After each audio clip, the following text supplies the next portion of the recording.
ఏంటి ఫంక్షన్ ఉందా? ఎవరు హీరో? లైలా, మన విశ్వక్షన్. విశ్వక్షన్ ఫంక్షన్కి వెళ్తున్నావా? ఏ ఏ ఎందుకు వెళ్ళకూడదు? అతను మన మనిషి కాదు, అవతల బాలకృష్ణ.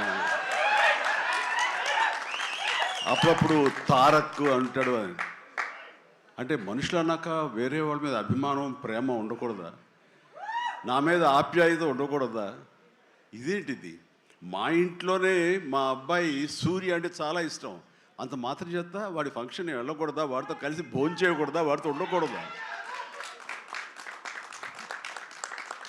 అలాగే మరి మూర్తి గారు అడిగారా, నాగేంద్ర అడిగారా, ఎవరు అడిగారో తెలియదు కానీ అక్కడ ఉన్నారు, వెళ్ళిపోయారు మూర్తి గారు. తెలియదు కానీ నేను ఆ క్లిప్ చూశాను, వాయిస్ గుర్తు లేదు.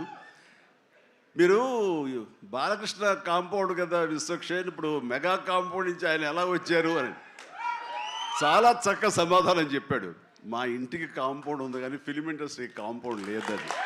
I appreciate. నిజమే, ఇక్కడ గిరుకు తీసుకుని ఎప్పటికప్పుడు ఏ హీరోలకు ఆ హీరోలా ఉండే రోజులు నిజంగా ఉన్నాయి, లేకపోలేదు. షూటింగ్ల వరకే. ఆ తర్వాత వాళ్ళు ఎవరి ఇళ్ళకి వాళ్ళు వెళ్ళిపోతారు, ఎవరి ప్రోగ్రాం వాళ్ళు చూసుకుంటారు. అలాంటి రోజుల్లో నేను ఉన్నాను. వాళ్ళు అలా ఉండటం మూలంగా వాళ్ళ మధ్య సఖ్యత ఉండదేమో, వాళ్ళ మధ్య ఒక విభేదాలు ఉంటాయేమో అనే ఒక రకమైన భ్రమలో ఇక్కడ అభిమానులు కొట్టుకుని చచ్చేవాళ్ళు. ఆ వాల్ పోస్టులు చింపుకునేవాళ్ళు. నెల్లూరులో మా కజిన్స్ ఉండేవాళ్ళు, వాళ్ళిద్దరు సొంత అన్నతమ్ములు. కానీ వాళ్ళిద్దరు, వాళ్ళు రామారావు గారిని, ఒకళ్ళు నాగేశ్వరరావు గారిని ప్రేమించేవాళ్ళు, ఇష్టపడేవాళ్ళు, అభిమానించేవాళ్ళు. వాళ్ళిద్దరు కొట్టేసుకున్నారు, రక్తం వచ్చే కొట్టేసుకుంటారు. నాకు దానికి కంగారు వచ్చేసింది. నేను చిన్నోడిని. ఎందుకలా కొట్టుకున్నారంటే వాడు అభిమాని, వాడు ఎంటి, వాడు అది అంటే నాగ్గడి ఇలాగని ఇద్దరు కొట్టుకుంటున్నారని చెప్పేసి. అంటే నాకు ఆ రోజు నుంచి మొదలైంది, ఏంటి సినిమా వాళ్ళు హీరోలు బాగానే ఉంటారు, వీళ్ళు కొట్టుకుని చస్తారేంటి అని చెప్పేసి. నేను ఫిలిం యాక్టర్ని అయిన తర్వాత హీరోల మధ్య ఒక సఖ్యత, సహృద్భావ వాతావరణం అది ఉండాలి, ఏర్పాటు చేయాలని బలంగా నాకు ఏర్పడటానికి ఆల్రెడీ అదొక ఇన్సిడెంట్. అందుకనే మెడ్రాస్లో హనీ హౌస్ అని అప్పట్లో ఉండే జర్నలిస్టులకు తెలిసే ఉంటుంది. ఆ హనీ హౌస్ ఏంటంటే 1 ఏకర్ ల్యాండ్లో ఉంటుంది.